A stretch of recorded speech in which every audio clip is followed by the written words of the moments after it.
time to get your phone calls in to 1-800-252-1025. We also take your emails, of course. We get an email or two in every single day at lifecoach@KZOK.com. Life Coach brought to you by Goldberg Jones Divorce for Men. Call 1-800-DIVORCE. Let us go to the phones and talk to John in Seattle. Good morning, John. How the hell are you? Hey, how's it going, Danny? It's all going great, man. What's up?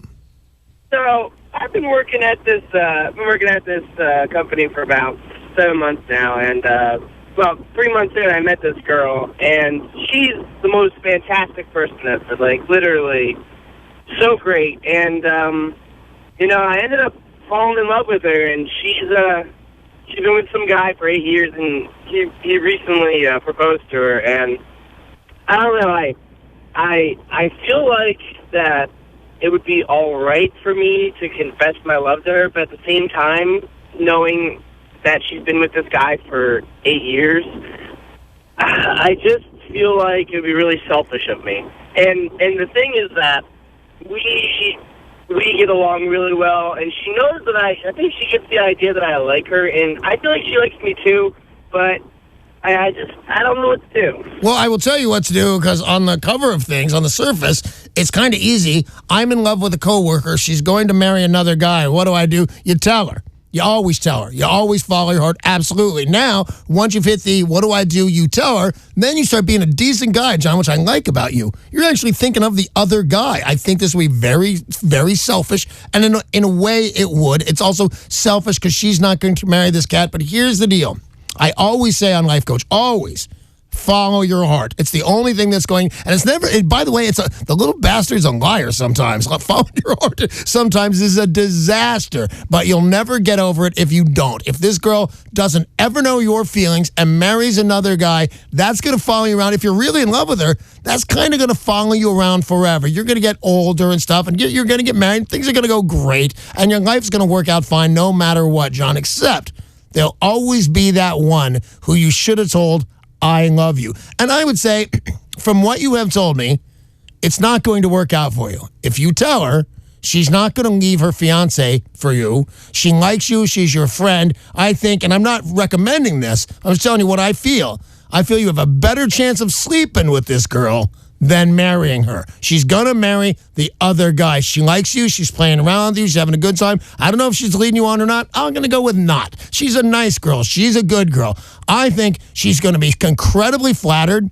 I think it's a distinct possibility that, not immediately, but she might end up throwing their arms around us and making out. Who knows what's going to happen? But she's going to walk down the aisle with the other guy. Now, having said that, I still think you should tell her. It'd be awesome, by the way, if I'm wrong. If she goes, oh my God, it's you. I've always felt it should be you. I won't marry the other guy. I'll marry you, John. I think that would be great. But I don't feel that that's going to be what happened. Now, here's my question for you, John. If you followed my advice and tell her, can you, if she rejects you and says, I don't feel that way about you, or I got engaged, are you going to be able to take it? Yeah. We are really, really open with each other. The stuff that we talk about is just ridiculously detailed and personal, and we don't hide anything from each other as friends, and that's really, really cool. That's one of the reasons why. It sounds to me, to be honest with you, John, it sounds to me like you're more than friends now. John, you with me? Yeah. It sounds to me like you're more than just friends right now. Yeah, that's the feeling I get. Like, we've hung out before outside of work, and we were both drunk, and we would grab at each other and play around. And then at some point, she grabbed my hand and held my hand and rested her head against my arm, and I just couldn't. I'm getting the mixed vibes. I couldn't tell if it was just she was just happy. You know what I like about you, John? I think.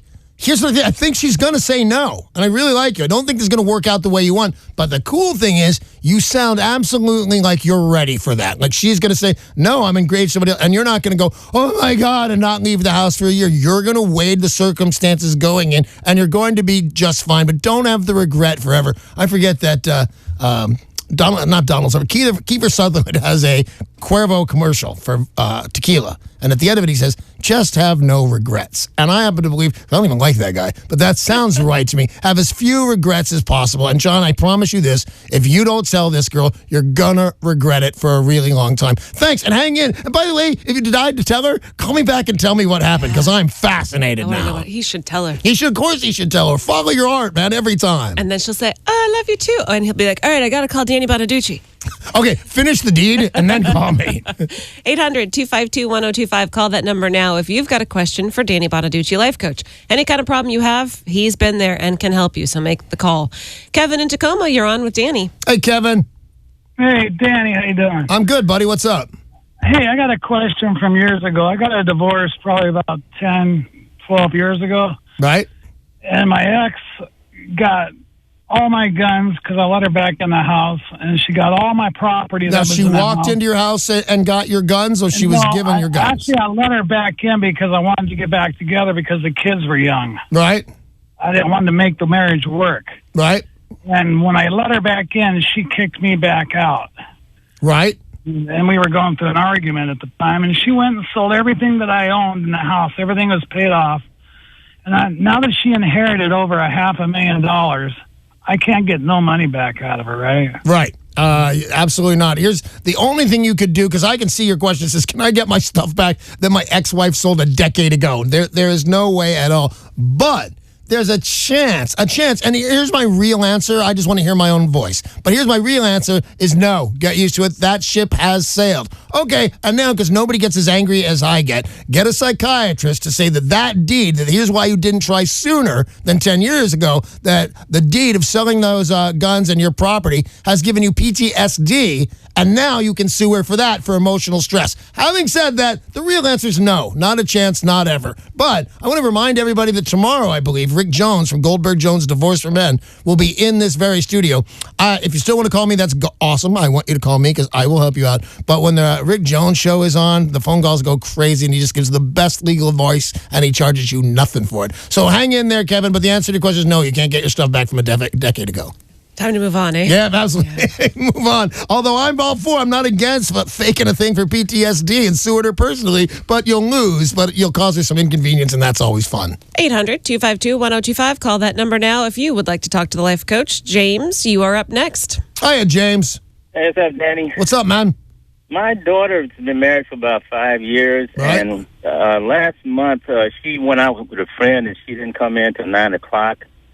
We were basically looking for her, and, from our own investigation and leaning on her friends, we found out that her and her husband are into something called a polyamorous lifestyle, where they go out and have relationships with other people. Right. So this completely floored us. We confronted her about it, and, she said she's bored, and, he's okay with it, and she's okay with it. And they have a kid, and I just don't know what to do with this. If we try to turn them off of this thing, this is going to be disastrous for them in the long run. Well, was that a question or a statement, James? I'm just trying to figure out whether I should try to intervene or just keep my mouth shut and let them live their own lives. I think make sure your objection is noted, that nobody can mistake, hey, man, when push came to shove, I remember James, my dad, my stepdad, my dad-in-law, whatever it is, my dad said, this is not good. I want you to make sure your objection is noted, because, James, you're absolutely right. It's got disaster. None of these end well. Because, a marriage or two ago, I don't remember which one, I'd be all about this. I'd be, hey, don't you want to sleep with other people? Wouldn't life be great? And then I knew people. I lived in Hollywood. I knew people that did this kind of thing. And it just always ended really, really badly. The best part was a divorce. That was the highlight of it ending badly. But don't try and get them to stop doing whatever they want to do. As long as they're playing safe, as long as people are having safe sex, as long as people are sleeping at home at night, you don't want to get too involved with this, because up until the point that it ends disastrously badly, and it will, you don't want to be in there making things worse by saying, you should stop this, you should stop this. They know they should stop this. That's why you don't know about it. That's why they kept it a secret for as long as they did. So make sure everybody knows, hey, James doesn't like this. When it goes real bad, I want them to say, you know what, James said 6 months ago how bad this is going to go. We should have listened to James. So make your feelings known, and then let it go from there. Thank you very much for the call, James. I appreciate it. Got time for an email on Danny Bonaduce, Right Life on. Coach. The address is lifecoach@KZOK.com. Liz in Everett writes, my 14-year-old daughter has been asking to have plastic surgery to reduce the size of her nose. She feels ugly because she doesn't meet the standards she sees on TV, movies, and magazines. She does have a slightly large nose, and I'm almost ashamed to say that I understand what she's saying. I want to know what you think. Should I allow this to be done at such a young age, or should I tell her she must wait until she's an adult? What's this lady's name again? Liz. Liz, I'll tell you, I'm sitting here waiting to say no the whole time until we got to, hey, she has a big enough nose for it to be a distraction. I watched a documentary. That's all I do is I watch documentaries all day long.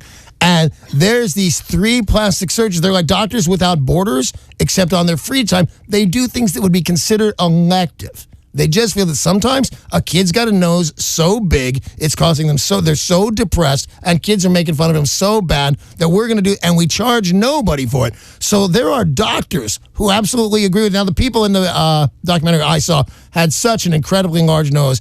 If I'd have heard breasts, I was going to say no. If I was going to hear eyebrow lift, no, absolutely not. If you think she's getting picked on because of this nose, and I'm going to take some heat on this one, I don't think it's a character-building thing to tell her. And by the way, I'm not automatically saying yes to this. It's up to you. You're the parent.